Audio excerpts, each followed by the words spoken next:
Now, I told you capital gain means it is the profit or loss that arises from the sale of a capital asset.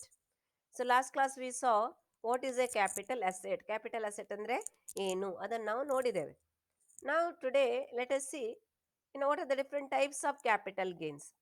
Now, based on the capital assets sold, there are two types of capital gains because capital assets are of two types. I told you long term capital asset matte short term capital asset. So, based on the type of asset that is sold, there are two types of capital gains. One is called short term capital gain, other one is called long term capital gain. Short term capital gain means STCG in short. Long term capital gain is LTCG in short. Okay. Now this short term capital gain, what does it mean?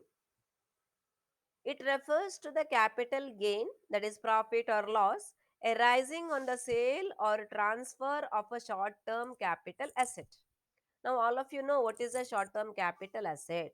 Short term capital asset andre asset which is held for less than 3 years in case of all types of assets. If it is land and building which is held for less than 2 years, if it is listed securities, it is held for less than 1 year. And if it is unlisted security, which is held for less than 2 years, 24 months. Aita? So, all short term type capital assets, ಅದು sale ಮಾಡಿ ಏನಾದರೂ profit ಅಥವಾ loss ಬಂದರೆ it is called short term capital gain or short term capital loss. Second one is long term capital gain, LTCG.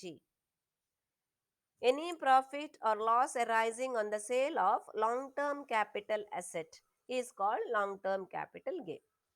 Okay?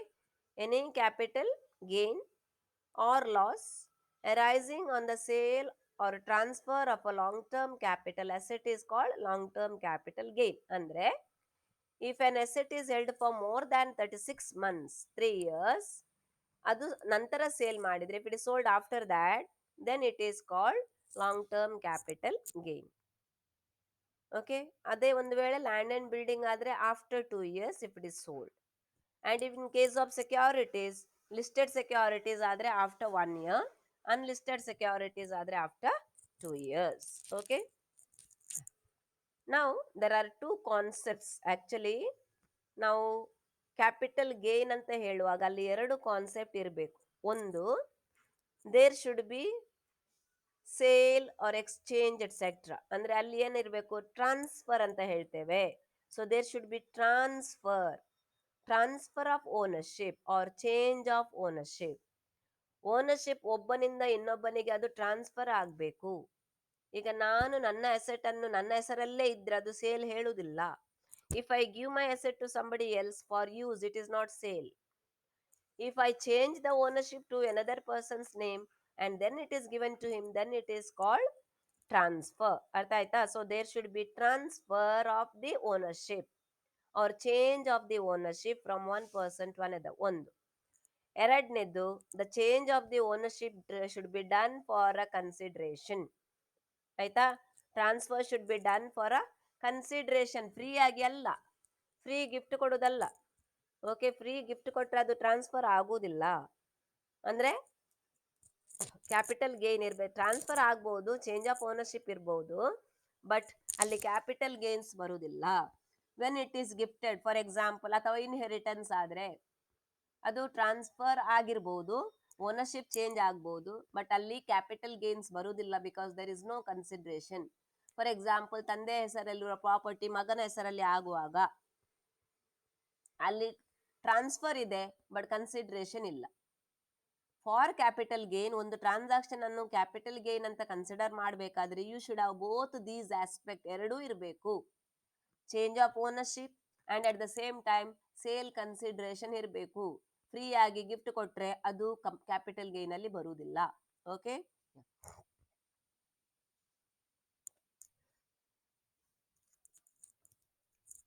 So what is a transfer? Change of ownership ಅಂತ ಹೇಳಿದಲ್ವಾ, there should be transfer.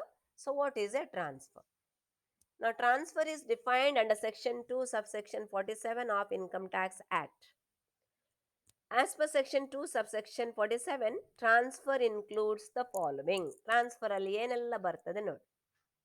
The sale, exchange or relinquishment of the asset. Sale, exchange or relinquishment of the asset. Sale ಅಂದ್ರೆ normal sale, ಒಬ್ಬನಿಂದ ಇನ್ನೊಬ್ಬನಿಗೆ transfer sale ಮಾಡೋದು. Exchange means, okay, from one person to another person you exchange for some old asset, that is also change of ownership. Relinquishment, ಅದರಲ್ಲಿ right ಅನ್ನು ಬಿಟ್ಟು ಬಿಡುದು. Okay, just give it. Relinquishment means the right. That is why lease ಉಂಟಲ್ವಾ, lease ಅಲ್ಲಿ ಆ right ಅನ್ನು ಬಿಟ್ಟು ಬಿಡ್ತೀರಿ for 100 years. If a property is given for lease, it is a transfer. ಆಯ್ತಾ? The extinguishment of any rights.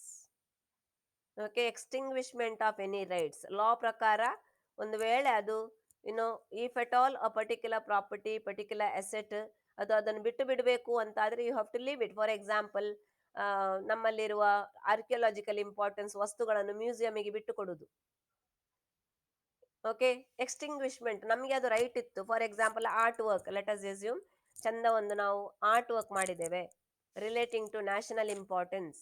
ಆ art work is identified and if at all I am asked to give it to the government, submit it to the government, then I extinguish my right. ಅದರಲ್ಲಿ ನನ್ನ right ಏನಿದೆ ಅದನ್ನು ಬಿಟ್ಟು ನಾನು ಅದನ್ನು ಗವರ್ಮೆಂಟಿಗೆ ಬರೆದು ಕೊಡ್ತೇನೆ, ಮ್ಯೂಸಿಯಮಿಗೆ ಕೊಡ್ತೇನೆ. So that is called extinguishment of any right.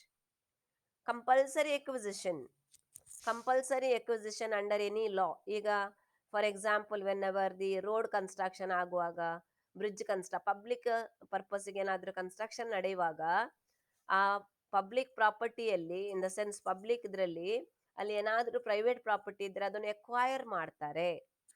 Okay, by law, under the law. ಈಗ ಫಾರ್ ಎಕ್ಸಾಂಪಲ್ ರೋಡ್ ಕಾಂಕ್ರಿಟೈಸೇಷನ್ ಮಾಡುವಾಗ ಬಹಳಷ್ಟು ಕೆಲವು ಜನರದ್ದು ಮನೆಯ ಗೋಡೆಗಳು ಹೋಗಿರ್ಬೋದು, ಅಂಥದ್ದೆಲ್ಲ ಹೋಗ್ತದೆ.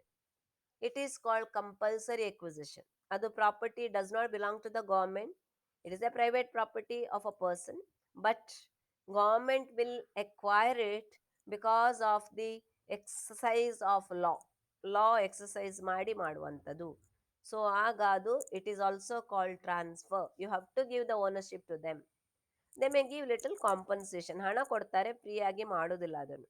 Okay, next is wear the asset is converted by the owner thereof into the stock in trade of a business carried on by him. Such conversion, ಈಗ ಒಂದು ವೇಳೆ ಕೆಲವೊಮ್ಮೆ ಏನಾಗ್ತದೆ ಅಂದ್ರೆ, a person may have, let us take, a person may have something like stock ಅಲ್ಲಿ ಇರ್ತದೆ.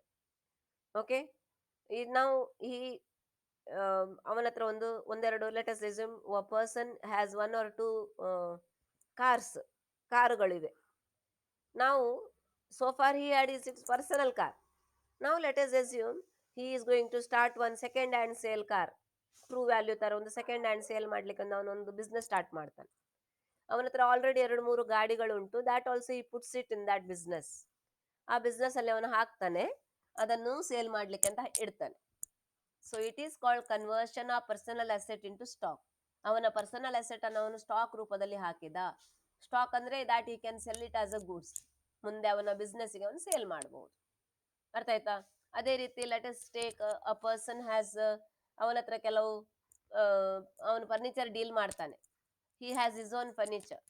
What if he says he doesn't want that, so he may put it in the stock, business stock ಗೆ ಹಾಕಿ ಬಿಡ್ತಾನೆ. So all that is called conversion of personal asset into stock. That is also called transfer. ಯಾಕೆಂದ್ರೆ ಅವನ ಹೆಸರಲ್ಲಿರುವ asset ಅನ್ನು ಅವರು ಏನ್ ಮಾಡ್ತಾರೆ, he puts it in the name of the business. Any transaction involving the allowing of possession of any immovable property to be taken or retained in past performance of a contract. ಈಗ contractor ನಿಮಗೆ ಗೊತ್ತುಂಟು, works contract construction ಮಾಡುವಾಗ until the final payment, ಈಗ ಮನೆ complete ಆಗ್ತದೆ ಆದ್ರೂ ಸಹ final payment ಮಾಡುವವರೆಗೆ ಆ ಪೊಸೆಷನ್ ಅನ್ನು ಕೊಡುವುದಿಲ್ಲ. They do not give completion certificate. Completion certificate ಕೊಡಬೇಕಾದ್ರೆ ಫೈನಲ್ ಪೇಮೆಂಟ್ ಮುಗಿಬೇಕು. ಆಯ್ತಾ? ಸೊ ಆಗದವರೆಗೆ they keep that particular building in their possession. Okay, ಅದೊಂಥರ ಪೊಸೆಷನ್ ಅಲ್ಲಿ ಇಟ್ಟು ಬಿಡ್ತಾರೆ immovable property. Okay, until the work is completed, until the final payment is done. So that is also treated as transfer. ಆಯ್ತಾ? Then any transaction which has the effect of transferring or enabling the enjoyment of immovable property. Immovable ಪ್ರಾಪರ್ಟಿಯನ್ನು enjoy ಮಾಡಲಿಕ್ಕೆ ಯಾವುದಾದ್ರೂ transaction ಮಾಡಿದರೆ, for example okay, in case of leasing of the property, hire selling of the property, okay, instalment selling of the property, ಆ ಎಲ್ಲ ಕೇಸಲ್ಲೂ ಅದು transfer ಅಂತ treat ಮಾಡ್ತಾರೆ. So this is the definition given by given under Income Tax Act relating to transfer. Now there are certain transactions which are not regarded as transfer. ಕೆಲವು ಟ್ರಾನ್ಸಾಕ್ಷನ್ಸ್ಗಳನ್ನು ನಾವು transfer ಅಂತ ಹೇಳುವುದಿಲ್ಲ, though there is change of ownership. ಅದು ಯಾವುದೆಲ್ಲ? In the following cases, though there is change of ownership of the capital asset, the transaction is not treated as a transfer under income tax act and there will be no capital gains in such cases. Okay, ಈ ಕೆಳಗೆ ಕೊಟ್ಟ ಟ್ರಾನ್ಸಾಕ್ಷನ್ಸ್ಗಳಲ್ಲಿ there is no transfer. Okay, so therefore change of ownership ಇರ್ಬೋದು, ಆದರೂ ಸಹ transfer ಅಲ್ಲ. ಹಾಗಾಗಿ there will not be any capital gains. First one, transfer of assets on the total partition or partial partition of a family. ಮನೆ family divide ಮಾಡುವಾಗ properties divided among the members. ಆಗ ಆ property ಏನು partially ಅಥವಾ fully ಏನು divide ಆಗಿ ಒಬ್ಬೊಬ್ಬರ ಪಾಲಿಗೆ ಬರ್ತದಲ್ವಾ, ಆಗ ಆಕ್ಚುಲಿ ಚೇಂಜ್ ಆಫ್ ಓನರ್ಶಿಪ್ ಆಗ್ತದೆ. 10 ಎಕರೆ ಜಾಗ ಇದ್ರೆ 5 ಮಂದಿಗಿದ್ರೆ 2 ಎಕರೆ ಹಂಚಿಕೊಡ್ತಾರೆ. And the change ownership change ಆಗ್ತದೆ. 2 ಎಕರೆ ಈಚ್ ಪ್ರತಿಯೊಬ್ಬರಿಗೂ ಅವರವರ ಹೆಸರಲ್ಲಿ ಬರ್ತದೆ. ಓಕೆ, ಮೊದಲು ಒಬ್ಬರ ಹೆಸರಲ್ಲಿತ್ತು, ತಂದೆ ಹೆಸರಲ್ಲಿತ್ತು. So that is not treated as a transfer. ಆಯ್ತಾ? ಎರಡನೇದು, asset transferred under a will or a gift on to an irrevocable trust. Gift ಕೊಟ್ರೆ ಅಥವಾ ವಿಲ್ ಬರೆದು ಆ ಅಸೆಟ್ ಅವರಿಗೆ ಅಂತವರಿಗೆ ಹೋಗ್ತದೆ ಅಂತ ಹೇಳಿದ್ರೆ, ಅಥವಾ ಟ್ರಸ್ಟಿಗೆ ಕೊಟ್ರೆ, ಇರ್ರಿವೋಕೇಬಲ್ ಟ್ರಸ್ಟ್. ಇರ್ರಿವೋಕೇಬಲ್ ಅಂದ್ರೆ ಕ್ಯಾನ್ಸಲ್ ಮಾಡ್ಲಿಕ್ಕೆ ಆಗದಂತಹ ಟ್ರಸ್ಟ್ ಇದ್ರೆ. Next, distribution of assets of a company to its shareholders on liquidation. Company close ಆಗುವಾಗ, ಲಿಕ್ವಿಡೇಟ್ ಆಗುವಾಗ ಅದರ ಅಸೆಟ್ಸ್ ಗಳನ್ನು ಶೇರ್ ಹೋಲ್ಡರ್ಸ್ಗೆ ಡಿಸ್ಟ್ರಿಬ್ಯೂಟ್ ಮಾಡ್ತಾರೆ. In return for the capital. ಕೆಲವೊಮ್ಮೆ ಕ್ಯಾಪಿಟಲ್ ರಿಪೇ ಮಾಡ್ಲಿಕ್ಕೆ, ಅವರು ಹಾಕಿದ ಶೇರ್ ಕ್ಯಾಪಿಟಲ್ ರಿಪೇ ಮಾಡ್ಲಿಕ್ಕೆ ಹಣ ಇರುವುದಿಲ್ಲ ಅವರ ಹತ್ರ. ಕಂಪನಿ ಕ್ಲೋಸ್ ಆಗುವಾಗ they have to settle the shareholders account. When they don't have money, they may distribute the assets to the shareholder. ಶೇರ್ ಹೋಲ್ಡರ್ಸ್ಗೆ ಅಸೆಟ್ಸ್ ಗಳನ್ನು ಡಿಸ್ಟ್ರಿಬ್ಯೂಟ್ ಮಾಡ್ತಾರೆ. So that is also not a transfer. Then assets acquired by way of succession or inheritance. Succession or inheritance ಅಂದ್ರೆ ancestral property, ಒಬ್ಬರಿಂದ ಒಬ್ಬರಿಗೆ ಬರುವಂಥದ್ದು, ವಂಶ ಪಾರಂಪರ್ಯವಾಗಿ ಬರುವಂಥದ್ದು, ಅದು ನ್ಯಾಚುರಲ್ ಆಗಿ ಬರ್ತಾ ಇರ್ತದೆ. So there is no transfer, it is non transfer ಅಲ್ಲ ಅದು. Then transfer of assets by a holding company to a only owned subsidiary company in India. ಈಗ ಹೋಲ್ಡಿಂಗ್ ಕಂಪನಿ, ಸಬ್ಸಿಡಿಯರಿ ಕಂಪನಿ ಹೆಸರಲ್ಲಿ ಕೆಲವು ಅಸೆಟ್ಸ್ ಕೊಟ್ರೆ, you know what is a holding company? Holding company is a company which acquires another company. ಆ acquire ಮಾಡಿದ ಕಂಪನಿಯನ್ನು subsidiary company ಅಂತ ಹೇಳ್ತೇವೆ. Holding company may transfer its assets to the subsidiary company for some reason. ಕೆಲವು ರೀಸನ್ಗೆ transfer ಮಾಡ್ತಾರೆ, but it is not a transfer for income tax act. Next, transfer of assets by the amalgamating company to an amalgamated company. ಇದೆಲ್ಲ ಇಂಡಿಯಾದೊಳಗಿದ್ರೆ ಮಾತ್ರ. Amalgamating company, final year you are going to study this. Amalgamation means combining, joining two or more companies. ಈಗ ಕೆಲವೊಮ್ಮೆ ಏನಾಗ್ತದೆ, ಒಂದು 2 company by itself may be weak, but if they join together, okay, when if both join together then it is easy, okay, for them to conduct the business. ಕೆಲವೊಮ್ಮೆ ಇರ್ತದೆ. Okay, for example ನಾವು Anil Ambani and Mukesh Ambani, they are two. In case ಅವರಿಗೆ ಅನಿಸ್ತದೆ ನಾವು weak ಇದ್ದೇವೆ, ಇಬ್ರು ಒಟ್ಟು ಸೇರಿದ್ರೆ ಒಳ್ಳೆ ದೊಡ್ಡ ಒಂದು ಜಾಯಿಂಟ್ ಆಗ್ಬಹುದು ಅಂತ ಹೇಳ್ಕೊಂಡು, suppose if they join, it is called amalgamation. So amalgamation ಕಂಪನಿಯಲ್ಲಿ amalgamating company if they transfer any assets to the amalgamated company. For example A limited, B limited, ಎರಡು ಒಟ್ಟು ಸೇರಿದ್ರೆ it becomes A B limited, ಒಂದು ಹೊಸ company ಆಗ್ತದೆ. So ಅಮಾಲ್ಗಮೇಟಿಂಗ್ company ಅಂದ್ರೆ ಅದು ಎರಡು, A company B company amalgamating ಆಗ್ತದೆ. ಅಮಾಲ್ಗಮೇಟೆಡ್ ಅಂದ್ರೆ ಹೊಸ company. So both companies will transfer their assets in the name of the new company. ಅದು ಟ್ರಾನ್ಸ್ಫರ್ ಅಲ್ಲ for income tax purpose. Then transfer of shares by the shareholders of the amalgamating company in exchange of shares to the, ಇದು continuation. Amalgamation ಅಲ್ಲಿ ನೀವು ಬರುವ ವರ್ಷ ಎಲ್ಲ ಕಲಿತೀರಿ. As a part of purchase consideration, ಈ ಓಲ್ಡ್ ಕಂಪನಿಯ shareholders will continue to be the shareholders of the new company. ಆಗ ಅವರವರ ಓಲ್ಡ್ ಶೇರ್ಸ್ಗಳನ್ನು ಎಕ್ಸ್ಚೇಂಜ್ ಕೊಡಬೇಕು, ಹೊಸ ಕಂಪನಿಯ ಶೇರ್ಸ್ಗಳು ಅವರಿಗೆ ಬರ್ತವೆ. So that is also not a transfer. Next, transfer of the capital asset by any being any work of artistic, archaeological art, scientific collection, book, etc. to the government or a university or to a national museum.